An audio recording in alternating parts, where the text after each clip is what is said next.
Welcome to Undisputed, live from Los Angeles. I'm Alex Curry here with Skip Bayless and Shannon Sharp. Good morning, guys. How are we doing? Good morning, Alex. How are you? Welcome back, Alex. Thank you. So, just when you thought you'd seen everything, you saw that. Yeah. Mm-hmm. Wow. 8 seconds.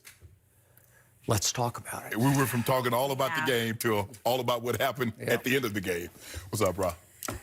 All right, guys, we have a packed show today. Will the Cowboys bounce back in Detroit, and will Brady and the Patriots get their revenge on the Eagles? But first, we have to start with the Steelers-Browns brawl from last night. The Browns got the win, but it ended in ugly fashion. Up 21-7 with 14 seconds left. Steelers quarterback Mason Rudolph was driven to the ground by Myles Garrett after a pass. Now, Rudolph looked like he attempted to rip Garrett's helmet off while on the ground. Garrett retaliated by pulling Rudolph's helmet off and hitting him over the head with it.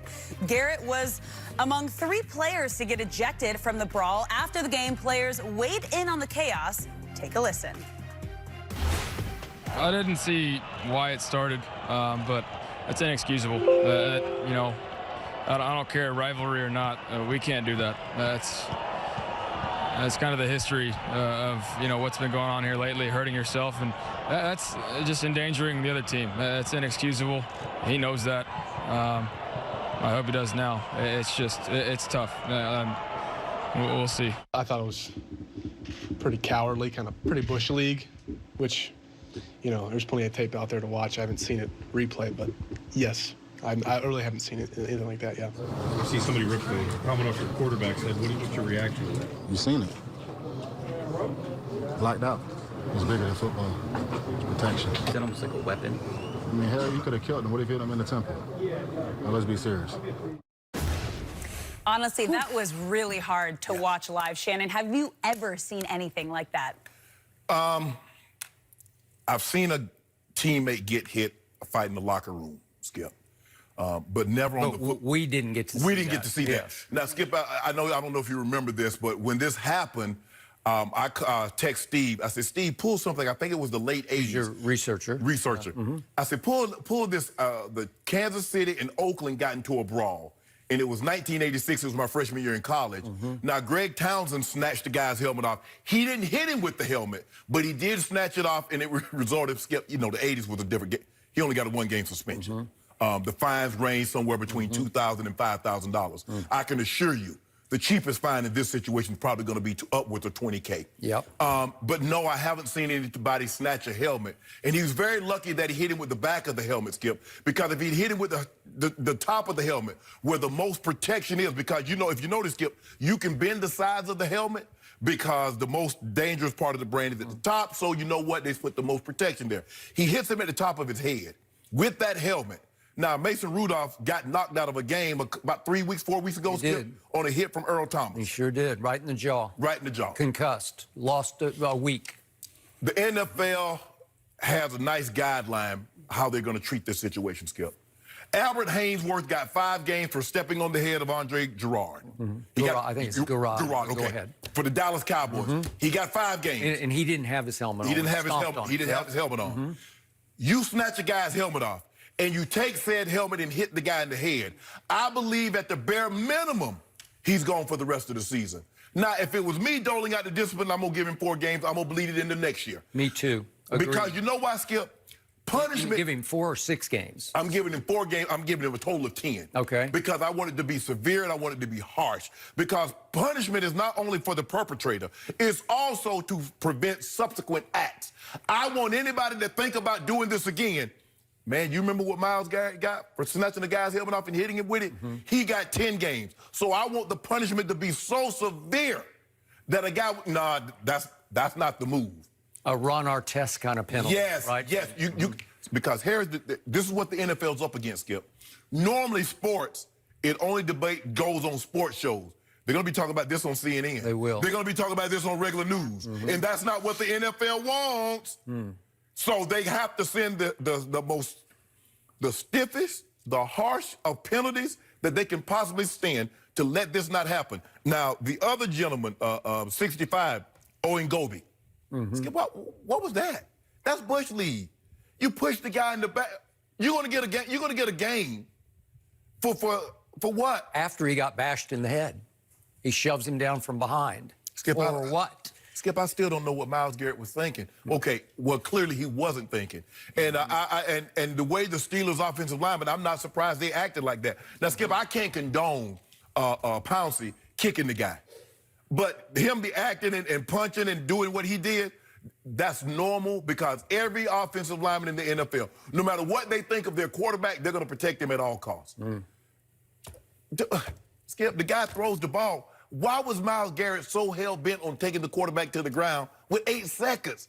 Did he say something? Was something going on? Was something said that made him react the way he did? But I'll tell you what's going to happen, Skip, and I don't know if you remember this.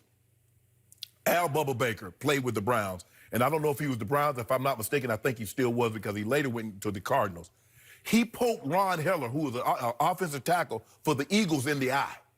Ron Heller sued him and won because, you know, Skip, football, you can assault people as long as it's a football play. Yep. Swinging a guy's helmet and hitting him in the head is not a football play. So if I'm Mason Rudolph, I ain't flying back. I'm telling Mike Thomas I ain't flying back. I said, I'm going to go on down to the Cleveland Police Department and I'm going to file a report. Myles Garrett, that direct deposit you normally get for a couple of weeks, that's coming to me.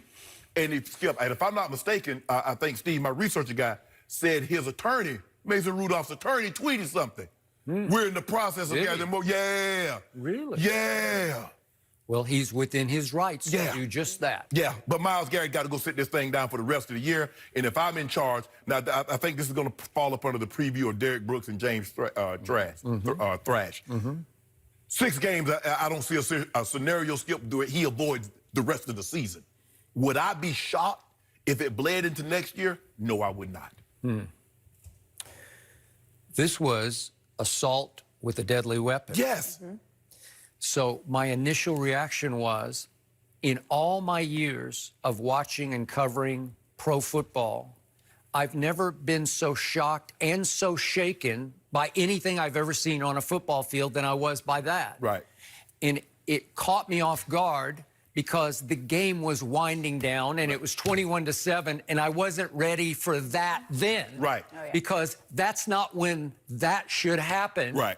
Because it was clear that the Cleveland Browns had pulled off one of their, you could argue, their biggest win of the year. Absolutely.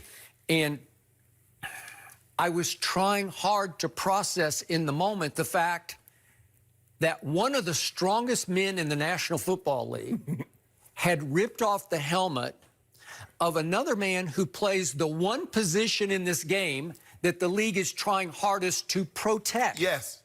And not only did he pull off his protection, his helmet, then he weaponized it and turned it into a deadly weapon. Yes.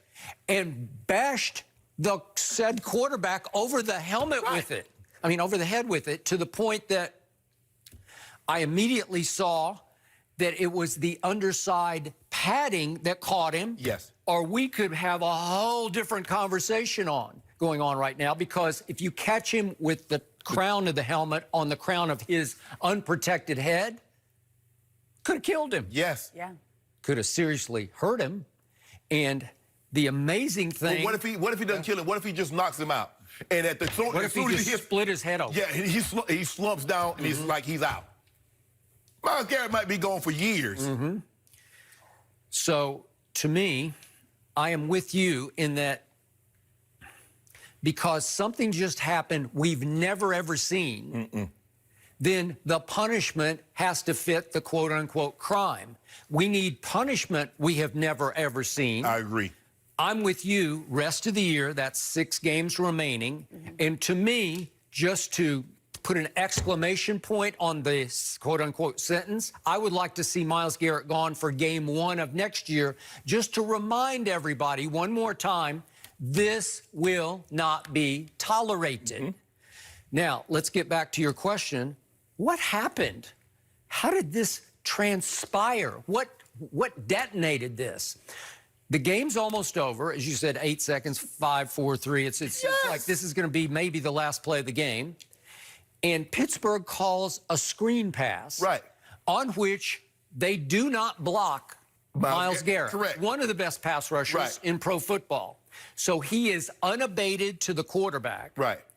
And he doesn't foul him as in personal, you know, like he didn't land his body weight on it. He didn't land his body, but it was a rub-it-in takedown. Right. And it went on excessively because he would not stop. Right. So the play is gone. The ball's gone, to the screen and the screen pass, and the play's going way down the field, and it took a while for the cameras to catch back up. come back up. What? He's still on top of him, and he is just literally rubbing it in by kind of like rubbing his head in the ground. Right. And obviously, Mason Rudolph is going to react to that. Yeah. He got mad. And again, there were several stories out of Cleveland, and Freddie Kitchen said something after the game. Myles has his version of this that I will keep between the two of us. But there are a couple of reports that said that somehow Myles Garrett thought that Mason Rudolph had kneed him in the groin. Well, I've watched it about 75 times already. I can't see it. I can't see knee to the groin. Right. Maybe he thought that happened, but I can't see that happen in the video. I was thinking, Skip, well, did he say something? Did he utter the unforgivable? Oh, well, I don't know.